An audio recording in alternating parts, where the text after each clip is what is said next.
Okay, we'll get started pretty much on time. As I said, we have plenty of time. I'm Russ Miyagi. Some of you have seen me here before. I was the fellow that kind of got this started back in the year 2000. So I'm still returning, and also will be presenting a paper this morning. Just so everybody's in the right place, the title is Air Bases of Northern Michigan and the Charlevoix Incident. And our presenter is Barry Levine, and he's published two books. One, Yankee Air Museum in the year 2018, and Michigan Aviation, People and Places That Changed History this year. His articles have appeared in Michigan History, Chronicle, Aviation History, and Vietnam magazines. He works at the Henry Ford Museum in Dearborn and volunteers at the Yankee Air Museum in Belleville, also downstate. And his presentation is going to focus on two stories from his Michigan aviation book, which concerns the 1971 crash of a B-52 bomber in Little Traverse Bay. That would be in the area of Petoskey, Michigan. All 9 air crew died, but the area narrowly avoided environmental catastrophe. The B-52 was about a minute's flight time away from its intended target, the Big Rock nuclear plant. The second story deals with some of the history and human interest stories of the 3 former Michigan Strategic Air Command bases, Kinchlow, K.I. Sawyer, and Wordsmith. So with that introduction, Barry will begin his presentation, and we'll also have time for a question and answer period. Sometimes that brings out even more information, and I brought my ever faithful bell, so as we get to towards the end, I'll ring it, and Barry should be able to hear it as well and know that he has about 5 minutes or so. But fair enough. Shouldn't be a problem. Okay, great. Let's go. Okay, thank you very much for the introduction. You should be seeing the cover of my book, Michigan Aviation, on the screen. Thank you very much to Northern Michigan for hosting me today. Just a bit of personal background in addition to the information presented. My dad was in the Army Air Force in World War II in the Aleutians, which piqued my interest in aviation and history when I was a kid. As noted, I volunteer at the Yankee Air Museum in Belleville, and I have since 2015. So if you folks are ever down in Southeast Michigan, let me know. I'd be glad to take you around.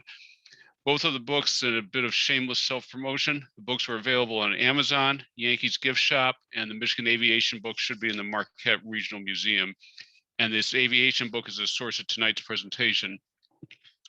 Just as a disclaimer, I'd say that historic research of any type is both fascinating and rewarding, but it deals with inconsistent and ambiguous information. So as anything, I sorted it out as best I could. And let me get into the slideshow format and we'll begin.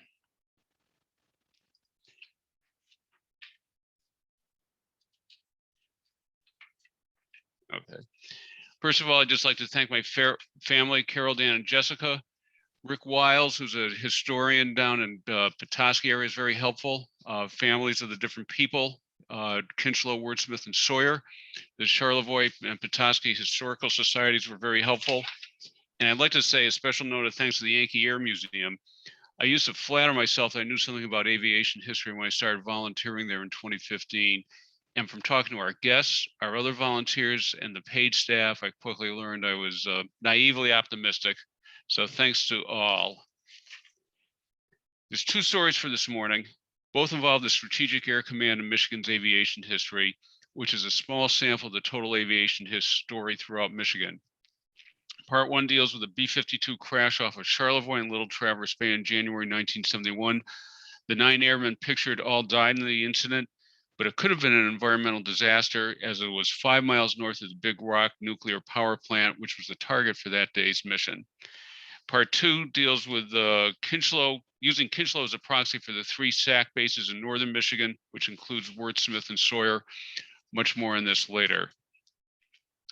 A series of events led to the night of January 7th, 1971. And this is a headline from the next day's newspaper up in Petoskey. It was a Cold War, intense training levels by the Strategic Air Command, U.S. interest in nuclear power, which was seen as a wave of the future, including a plant at Charlevoix, something called radar bomb scoring technology, which was used to measure bomb crew accuracy, and the use of aging B-52C aircraft for training purposes all played a role in this.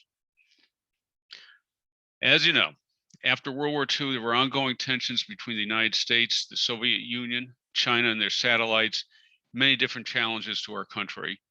The Berlin airlift, the Korean War, the Bay of Pigs, the Cuban Missile Crisis, which was as close a call with World War III as you'd ever care to come to, the ongoing conflict in Laos and Vietnam, and there was a constant concern this could evolve into a hot war, nuclear exchange with the Soviets. The Strategic Air Command was part of the US's offensive strategy and would attack Soviet targets with nuclear weapons if so ordered by the president. SAC bases were located all over the US, including Westover Air Force Base near Springfield, which is part of tonight's story. And as a footnote, Westover was named after Oscar Westover, who was Army Air Force chief in the 30s. Westover was from Bay City. The B-52 that you see here, it was just like any of the B-52s, was a key part of the US arsenal. First flown in 1952, and it'll be still flying for years to come. It's a monster aircraft with 8 jet engines. Weighs over 450,000 pounds fully loaded, and can include up to 70,000 pounds of ordnance. So it's a real serious piece of weaponry. With mid-air refueling, it could reach targets anywhere in the world. Typically would have a 6-man crew. The B-52C, such as what you see pictured here, was delivered to the Air Force in 1956 and 1957. Boeing introduced a series of models during production as the Air Force requested various upgrades. This cockpit is from a B-52D at Yankee. It's very similar to the C, so you have some idea what the pilot and the co-pilot were looking at when they were flying these aircraft. Meanwhile, nuclear power was part of the equation for this tragedy.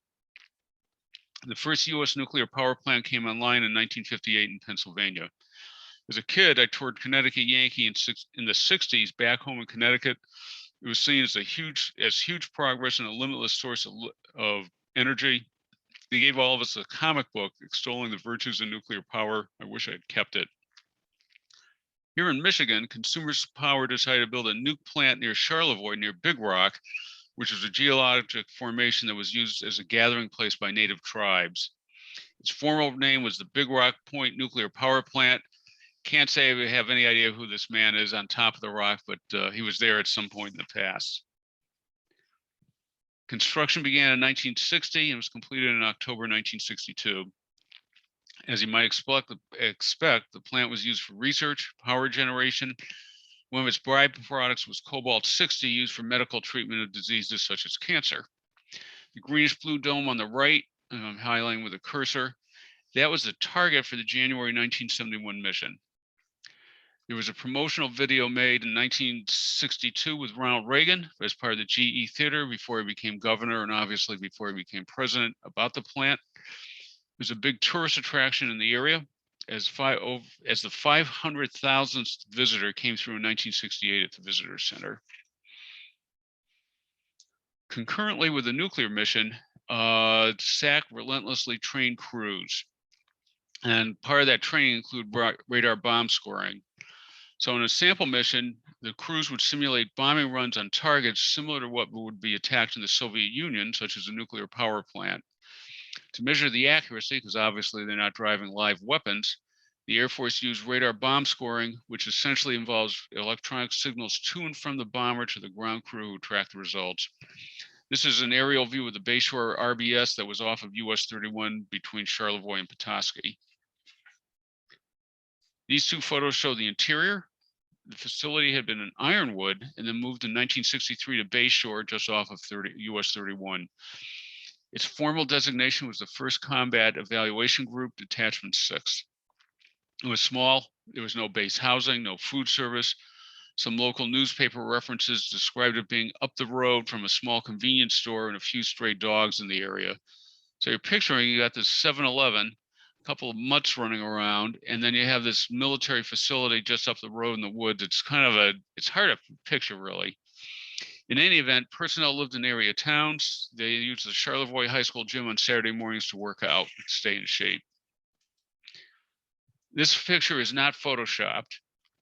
It's an actual picture from the 60s of a B-52 flying over the plant. So as you can see, it's an obvious risk in case there was an incident involving the aircraft. You might think, that why didn't the B-52s use the RBS facility as a target instead of a civilian nuclear plant? The electronic signature from the RBS wasn't good. It worked better from the dome, so they used that dome as the target. As you'd expect, area residents complained about the noise and safety, and the Air Force essentially said, "We hear you, but too bad. National security comes first."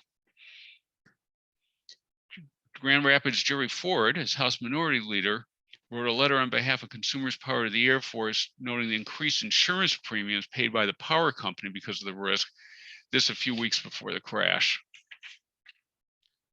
All this sets the stage for a mission in January 1971, codenamed Hiram-16 from Westover Air Force Base. There were 9 crew on board. It was a bigger complement than usual, as some of the guys were on board for training purposes.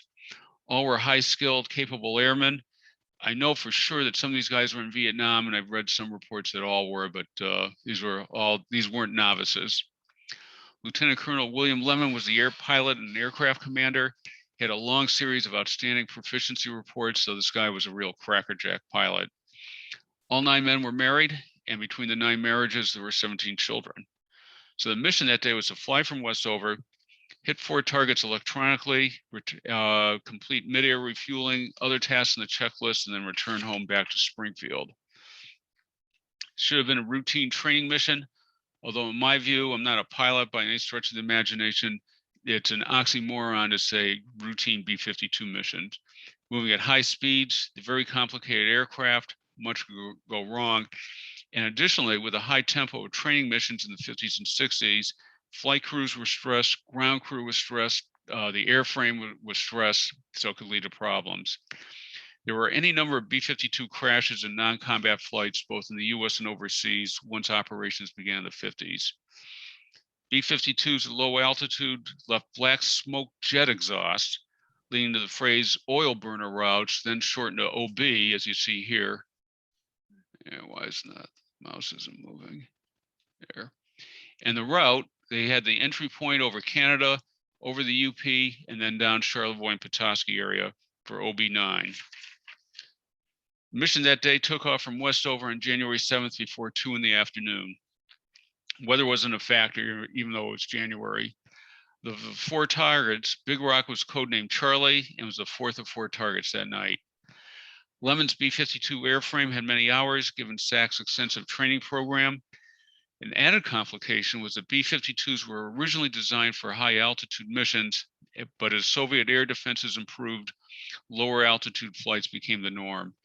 Just like I'm not a pilot, I'm not an aeronautical engineer, but I have read accounts of how flying at low altitude can increase metal fatigue and shorten the service life of components such as wings, which, as we'll soon see, was a problem. By 6:30 that night, 3 out of 4 targets were bombed. RBS operators at Bayshore then saw a large blip and then absolute silence from Hiram-16. There was no distress call of any sort. Bombers were traveling at the bomber was at about 350 miles an hour. So a little quick math gets you to about 1 minute flight time to the intended target, which was the reactor dome in that nuclear plant at Charlevoix. And here are the next day's, a couple of the next day's headlines. There was a huge explosion and fireball about 5 miles north of Big Rock and Little Traverse Bay. And this gives you an approximation when it down. So here's Charlevoix, here's Petoskey, here's the RBS station, here's Harbor Springs. So it's a lot of people there. Residents at the time said it looked like a sunset, but it was in the wrong direction. And of course, it's 6:30 at night in January in northern Michigan. It should have been very dark on the lake. Homes in the area shook as if an earthquake occurred. An off-duty RBS airman was at home, saw the flash and heard the explosion. He and a friend went down to the lakeshore thinking a freighter exploded. Kinchlow personnel became aware of the loss. They knew it wasn't a Kinchlow B-52, but became a very long night in the ready room trying to get news. The wreckage covered a wide area. No human remains were ever recovered. They searched for a few weeks right after the crash, and then a late January blizzard caused the search to be called off till springtime. The Navy and a private salver searched for wreckage. Remnants were sent to Kinchlow for investigation. Airmen were asked if they'd searched the shore looking for airplane parts or human remains, and a number volunteered to do so. The U.S. Coast Guard cutter Mackinac, which is now on display in Mackinac City, was also part of the search.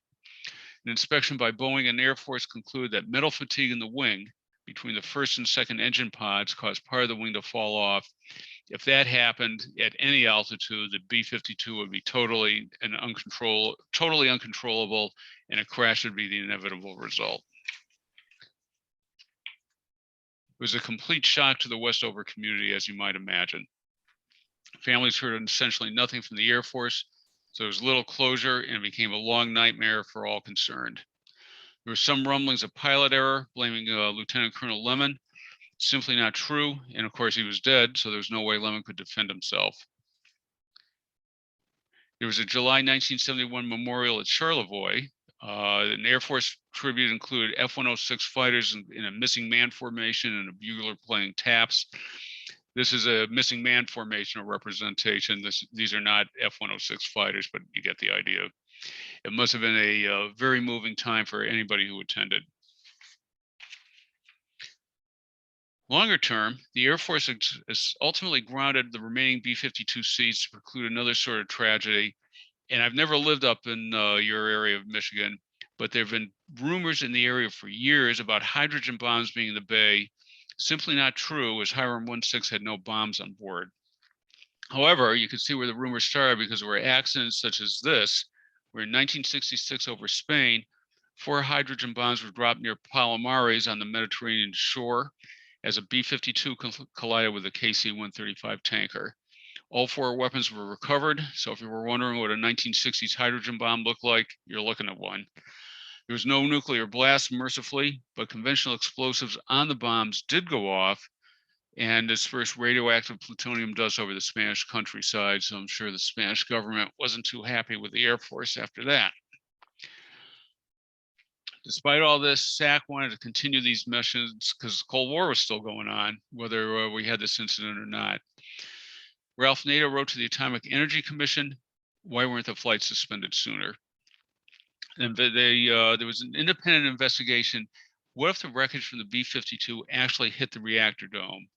And the findings were, we didn't think the reactor would be compromised after a B-52 crashed on top of it. You be the judge of that. The Air Force did agree to a wider track around Big Rock, ending direct overhead flights.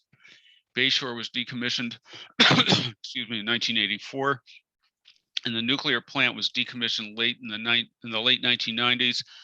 My understanding is there's still nuclear material on site.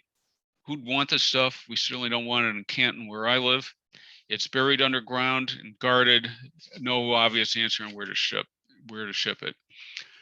So if the reactor was compromised, what might have been the impact on northern Michigan? This is a photograph of the Fukushima, Japan reactor, where a tsunami caused equipment failure in 2011. There were no deaths directly identified with the reactor compromise. Of course, the tsunami was a terrible death toll, but it was a huge economic dislocation for the survivors. People had to evacuate, and they were out of their homes in some cases for years. And then consider the nuclear contamination in a 50-mile radius from Charlevoix and the potential for loss of life, environmental damage, and economic ruin. What if the bridge, which is right here, had to be closed? Tourism, agriculture, to my way of thinking, the entire local economy would have been devastated. Rick Wiles, that the historian I had mentioned, helped organize a 2011 memorial, and it was a big help to me with this story personally. Wiles mentioned the obvious irony of these Vietnam vets surviving combat missions in Southeast Asia and then returning home and being killed in a training accident. This ceremony was attended by Major Russo's widow and his daughters. All appreciated Wiles' efforts and helped bring closure to the family. So a bit of a profile on a few of these airmen. Major Don Russo from Morgantown, West Virginia. He was an electronics warfare officer. He flew over 100 wild weasel missions in Vietnam, looking to take out SAM missile sites, a very high risk way to make a living.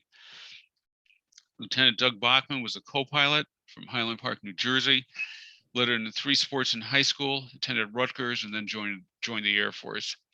His friends back home set up a memorial fund in his honor.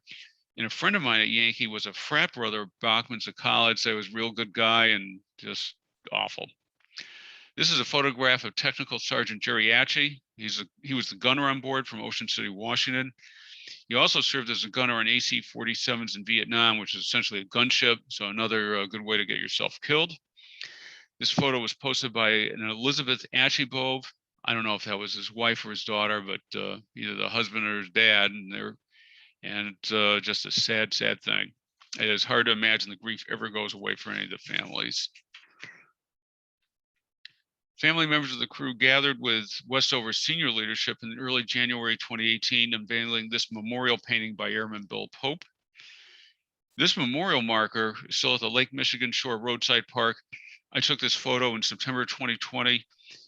It was a beautiful day. The bay's peaceful. You think this is great.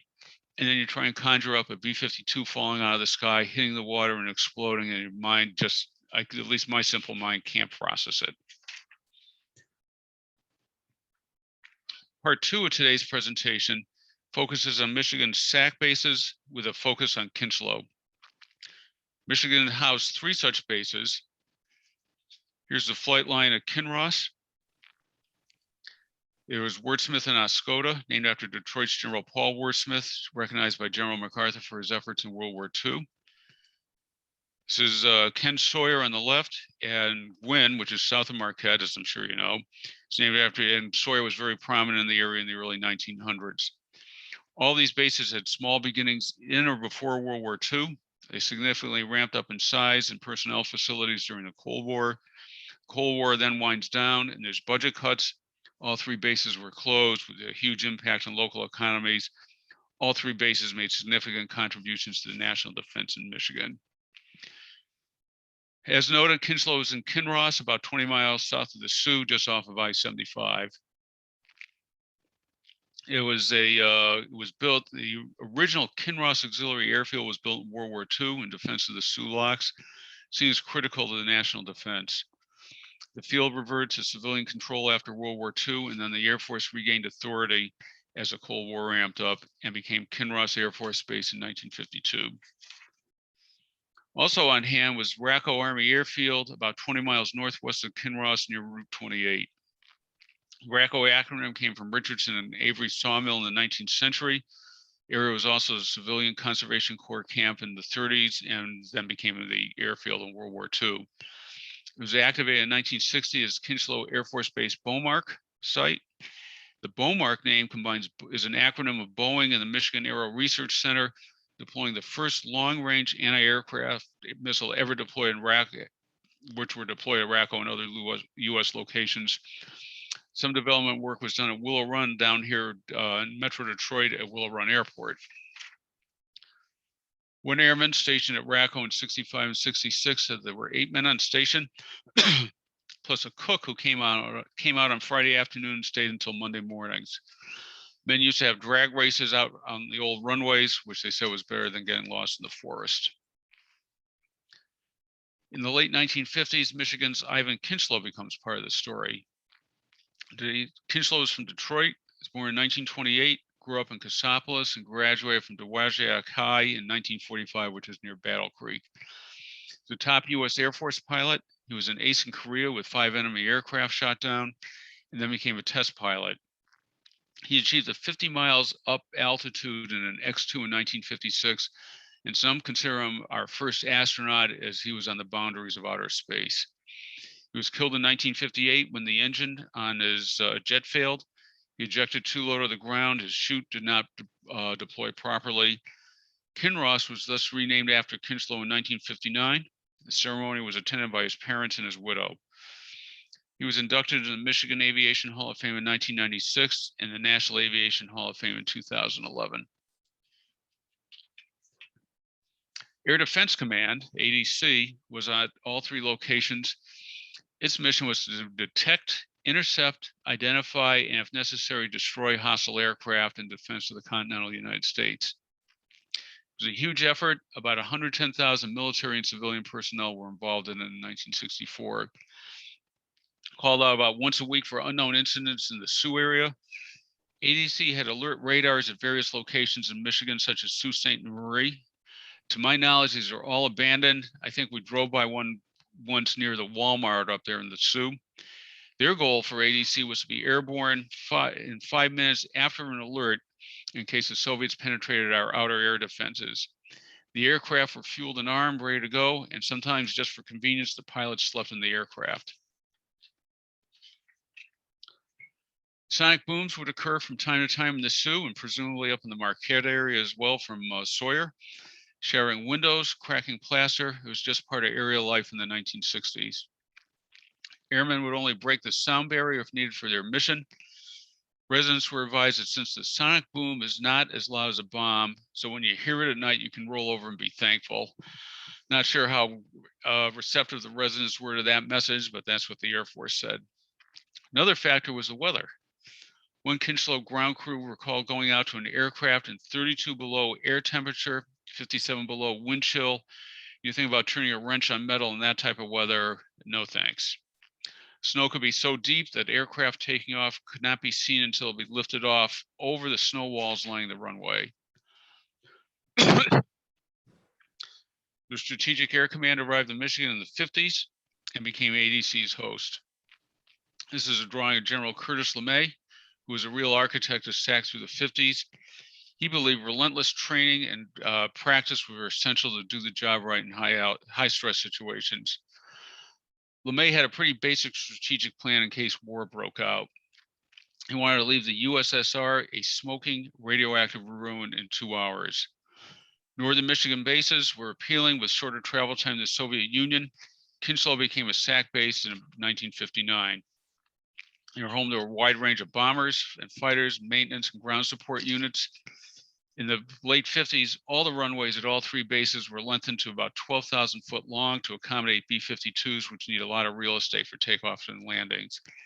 And in 1961, B-52 H-miles arrived at Kinchlow configured to carry nuclear weapons. All Michigan bases were part of the Cold War mission, such as the Cuban Missile Crisis. And here's the leadership of the 3 protagonists at that time. As you'll recall, in October 1962, the US learned of Russian missiles in Cuba, very tense deliberations in both countries on how to deal with this. Military alert was at DEFCON 2, which has only happened twice in our nation's history.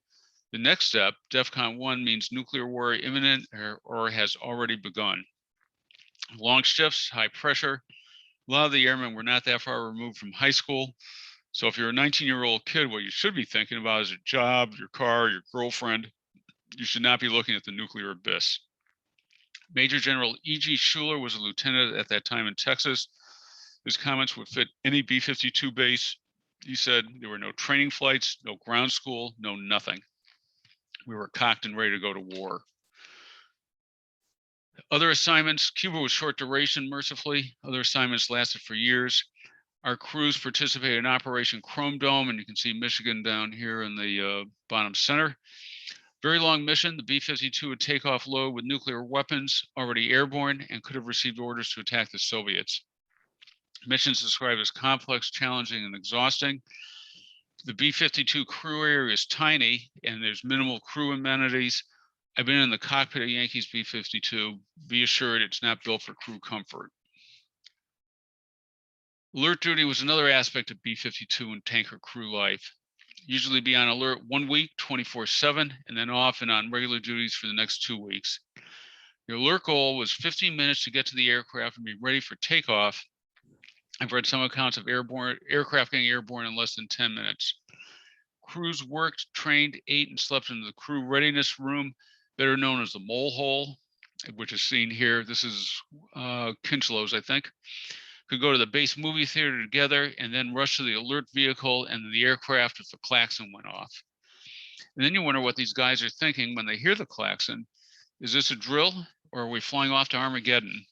And even if you survive the mission, which seemed like a low probability event, what on earth would you be coming back to? Another part of our base is up here in Michigan, where it's in-flight refueling. KC-135s were used for years as a cousin of the Boeing 707 aircraft. Boom operator handles refueling. Aircraft were flying at about 275 knots, maybe 20 to 30 feet apart at night, bad weather, turbulence, you name it. In Vietnam, tanker crews such as those from our bases were credited with saves by refueling fighters and bombers so that those crews could avoid ejections and crash landings over enemy territory. Refuelers might be called TOADs by the bomber crews, with the acronym TOAD standing for takeoff and die, as the tankers had to give all available fuel so the B-52 could complete their mission. In turn, the tanker people called the bomber guys pukes. A little bit of Air Force humor, I guess. By the mid-60s, Vietnam was ramping up. All the Michigan SAC bases sent crews to support Vietnam, and our B-52 missions began in the mid-60s. They flew from Guam, Thailand, or Okinawa, as no Vietnam base was big enough for a B-52. December 1972 saw Operation Linebacker 2, President Nixon's effort to bring North Vietnam back to the negotiating table. It was an 11-day intensive air campaign, very controversial here in the US. Our POWs cheered when they heard the heavy bombing. They thought it would be their ticket home, which is exactly right. Locally, there was a B-52 codenamed Ebony 2 that was part of a December 26th Linebacker 2 mission. That crew had been based in Kinchlow. On the right's Captain Robert Morris, he was the pilot. Also on board, First Lieutenant Robert Hudson, the co-pilot. First Lieutenant Dwayne Vavrock, the navigator. Captain Mike LeBeau was a radar navigator. Major Nutter Wimbrough III was the EWO. He was on the left. And Tech Sergeant James Cook was a late add to the flight when the railer gunner got sick. He was not based at Kinchlow.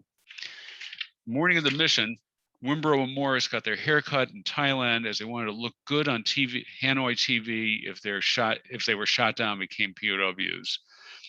Sorry to say, their gallows humor came true and worse. That night, 3 surface-to-air missiles exploded near or on Ebony 2 over Hanoi.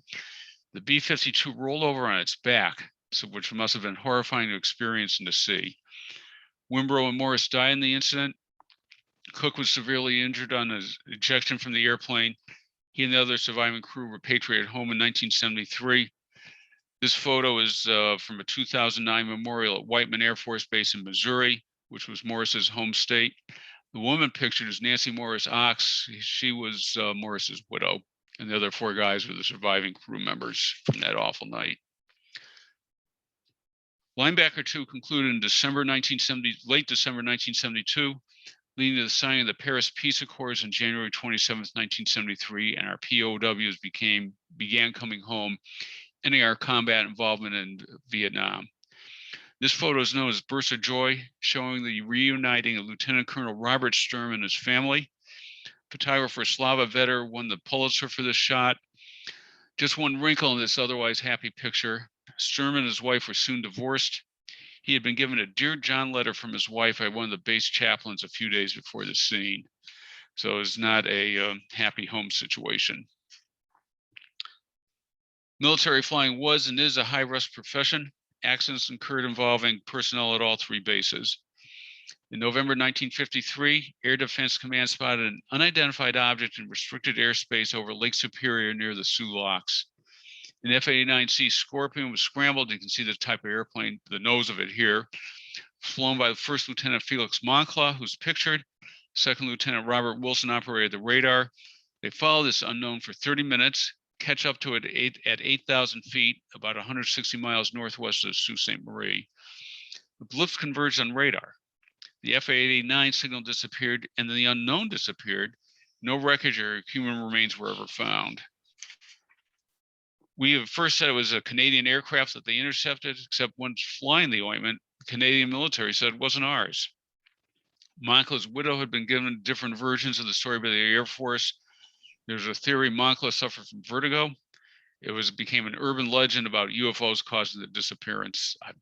I don't know. Another tragedy, and these certainly weren't the only 2 up north. In September 76, a KC-135 with 20 people on board crashed near Hubbard Lake outside of Oscoda. 15 men died. On board were 5 Air Force personnel and 15 passengers. Believed to have been a pressurization problem. The flight originated at Sawyer, stopped at Kinslow, and was heading to Wordsmith. As luck would have it, a National Guard crew was practicing at Alpena Phelps Collins Airfield and had a helicopter. They then made multiple flights to help out and evacuate survivors. 40 years later, in 2016, this is a photo of some of the survivors at Hubbard Lake that day with a small memorial service. Of course, it wasn't all military business. 1975, President Ford landed at Kinslow on Air Force One and helicopter at Mackinac Island and met with Governor Bill Milliken and greeted some of the airmen on base. Personnel often had many good memories of their time on base, although if you were from Florida or Mississippi or somewhere, getting used to some of these winter scenes might be a bit of a challenge. Any number of marriages, lifelong friendships emerged from their time here. Heath Stanton was a Kinslow crew chief. He noted how everyone pulled together and relied on each other. They were isolated from big cities and harsh weather. Kinslow scored very well in operational reviews and performance measures, a testimony of the dedicated work by all. Oops. A number of benefits to the communities, as you'd expect. There were 3,200 military and 700 civilian jobs at Kinslow, with similar numbers at the other bases. Elementary age kids went to school on base, and high school kids in nearby Rudyard. Local educators noted how the military and local kids got along well, and the military kids would share some of their travel experience from outside the U.S. or in distant parts with the local children. Bases were used in movies. On the left, you see a poster from Fighter Squadron, 1948 film with Edmund O'Brien and Robert Stack. Kinslow was used as part of Die Hard 2. Things naturally change over time. Racco was deactivated in 1972. Kinslow's closure announced in 1965 for 1971, and then was pushed back to 1977. Sawyer and Wordsmith closed in the early 1990s, along with many other SAC bases. Very hard on the local economy. There's various efforts to rebuild and recover. Kinslow is now Chippewa International with service on Delta, private aviation, and there's several prisons in the area. Sawyer on the right is now Marquette's airport. Wordsmith now houses a big Calida Air maintenance facility. Environmental concerns are a problem in all three areas. There's chemical residue from military operations in the water and soil, with the acronym PFAS. It's a group of man-made chemicals from stuff like firefighting agents, fuel, hydraulic fluids were all on base and contributed contaminants. I stayed in Oscoda in 2020. The hotel lobby had a warning sign, "Don't eat fish from the Osavo River." Many accounts of long-term health problems with military personnel that were on base or area residents. It's a fair amount of frustration in local communities. It's very expensive to clean up, taking years to complete, and no obvious end in sight. So for the future, all three areas are dealing with the challenges. These three people are volunteers at the St. Francis Community Center in Gwynn. That area has been particularly hard hit with poverty, unemployment, crime, and drug use. There's progress being made with some retail and condos on site in the area. More is needed. Future is uncertain. At the 40-year anniversary of the closing of Kinslow in 2017, the area has been rehabilitated with conversion to civilian use. Tammy Bissot, who was the airport manager in 2017, said that after 40 years, jobs are back, the buildings are full, and the runway is still flying airplanes. And there's a variety of economic development commissions and corporations to manage the airports and try and get civilian jobs back, because the military is totally gone. Some economic good news. Northern Michigan will be used for space operations, impacting all three areas with a potential for 40,000 jobs added over a 10-year time span. Michigan Aerospace Manufacturers Association announced that Kinslow's site will become the command and control center for satellite launching. Excuse me. They want to build launch sites on the lake in Marquette County. This is an artist rendition in an Oscoda Wordsmith. This gives you an idea of what the long-term vision is. Feasibility, there's up to 100 launches is planned for by 2033. And it's going to be a lot expensive, so a lot of money coming into the area. Some groups are opposed. There's a Citizens for a Safe and Clean Lake Superior, which I believe is on your agenda for later today. The concern, as you would expect, is pollution, noise, despoiling the environment, and the high launch frequency. taking away from the natural beauty of the area. I live 450 miles south of you. I'm glad I don't have to referee this particular decision. So to me, at least, it's a tremendously interesting story all the way around, but how do you keep the story alive? The Charlevoix incident was 50 years ago this year. The SAC bases closed anywhere from 30 to 45 years ago. Memories fade, and there's no Kinchlow Air Museum at all. There is a Wordsmith Air Museum seen on the left, and the K.I. Sawyer Heritage Museum seen on the right. People such as Judy and Chuck Schuler at Wordsmith and Lanny Duquette at Sawyer are doing a great job in maintaining this history. They're both staffed by dedicated volunteers dealing with limited resources. Both are well worth visiting. And then I try to think, how can I wrap this up and conclude on something meaningful given the disparate nature of the story? And I think one potential avenue is the successful conclusion of the Cold War. This is a photo of the Berlin Wall coming down in 1989.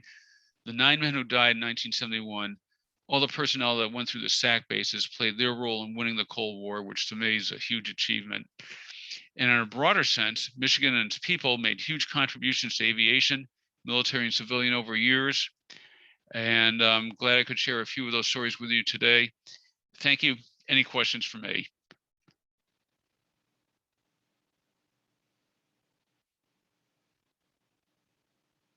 Are there any questions?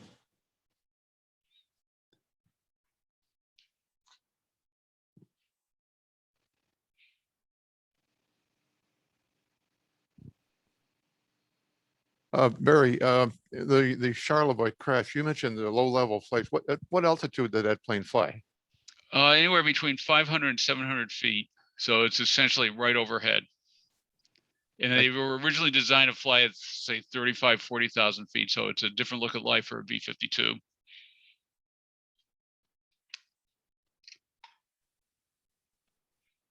Any others?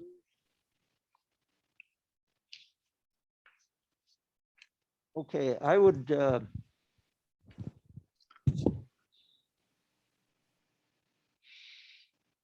I'd like to make some comments. Barry, I'd like to thank you for your very insightful presentation. Two items. One, which you're talking about are somewhat known, but basically little known events in history of the Upper Peninsula in northern Michigan, and also bringing the presentation into talking about the Cold War era.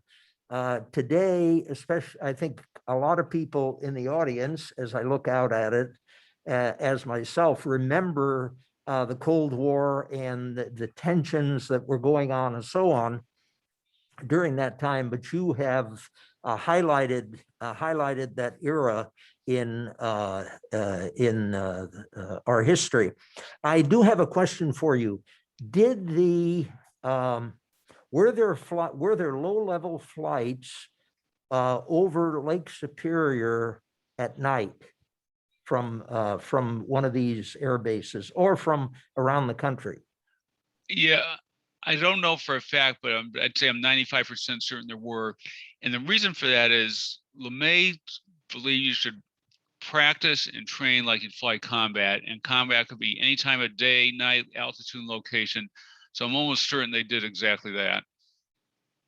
Okay, I'll just add to that because we lived on the shores of Lake Superior during those years. And I know that at about 1 o'clock in the morning, you would hear a plane fly, and it wasn't, it wasn't something commercial flight that was coming in late, but you heard a flight kind of going over our house and then would have been heading out to Lake Superior. Okay. I would also add that I was kind of involved in a lot of what you were talking about because for many years, professors from Northern Michigan University, myself included, taught at K.I. Sawyer. Mm-hmm. And we had a very large program out there. The other thing is that you talked about the disaster at Hubbard Lake. Mm-hmm. And I had a student, an airman who was on that flight. Oh, boy. And I still remember he was carrying a book from our library with him, and I had to go and then call his wife up in a, I let some time pass to ask her to return some of the books, but one of the books then went down with the plane from our library. So we had a lot of interaction, and I remember one of the pilots. We'd be talking with breaks, and one of the pilots told us when they have the road blocked off and they're moving bombs, to pay attention, because a lot of times academics, faculty members want to ignore barriers, et cetera, et cetera. And he said they have Air Force police out there who will shoot you if you cross that line. So they'd have the road closed. They were moving bombs and so on. And sometimes faculty had, nobody's going to stop me. I'm going to go through and so on. And he just That's so alerted us. fast. That's so He alerted fast. us, pay attention, because these guys are trained. Basically, they're in the Air Force, but they're trained basically to kill if you cross that line, because it was so important. So you've given us really some tremendous insights Well, thank you. into a whole era that a lot of people are not, even today, are not familiar with. Some of us lived through it. I was on the base many times, teaching courses out there, had a lot of wonderful friends that developed. I remember, I think we have time, but there was one story, one of the benefits of teaching out there was that the airmen would bring things back from Europe. And I remember there was some kind of a wine that we used to get from Spain, and they would bring back cases for you. So they would take an order, how much do you want, and so on. They also had rocking chairs. I remember we had a rocking chair that came back. That whole thing came apart when the Air Force found that there was at some base anyway, they were bringing parts of a Mercedes back. And so they were, and there'd be so many flights. The Air Force found out about it. And after that, all air flights coming from Europe had to land in Maine and go through customs, and then continue on their way to wherever they're going in the country. And after that, we had to pay. They told us we can still bring this stuff to you, but you're going to have to pay a tax on it. And I remember I ordered some wine and so on. I think the tax was $1.35. So we were still getting some interesting things from Europe through our students in the class. So okay, well, I think that that ends it. We don't have any other questions or comments. Wait, we do. Wait, hang on.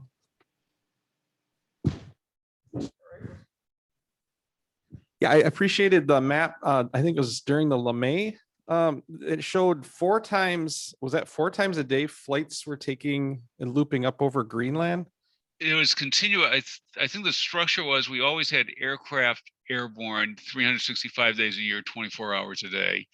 And they'd fly these circle loops, and the mission sometimes would be 24 hours, start to finish, so the crew's exhausted. Like I say, if you ever have the opportunity to get in that B-52 cockpit that's out at Sawyer's Museum, do it, because you're just shoehorned in. You think you have an enormous aircraft that has some crew comfort, forget it. So it's really a long haul. They had a little bunk area you could stretch out, but this is not sleeping at the Ramada. But yeah, they'd fly these circles, and they'd try and mix it up a little bit. But the idea was, if war started, they're ready to go, and the next stop, Moscow. There's a couple minutes. Am I on? Quickie. Russ mentioned shooting. It reminded me, I met a gentleman down in Arkansas several years ago, and I'm from Marquette, Michigan. And so he says, I was up there. He came out of Fort Bliss or Fort Hood. He was Army. He came up with a crew, whether security or MPs, searched the woods near Sawyer for reports of people plinking away at the big birds, probably with, deer rifles. He said they never found anybody, but they came up on two different occasions, and maybe some folks in this room are aware of this, but that was news to me. Somebody shooting at. I don't think it was. Anyhow, I want to be aware of that. There's so many stories and stuff. You just shake your head and say that can't be, but it's true. It happened exactly the way you're hearing it.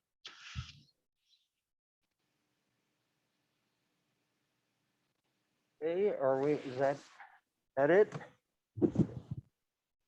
Okay, thank you, Barry. That was excellent. Well, thank you very much. Appreciate it. Have a good day. All right. See you later.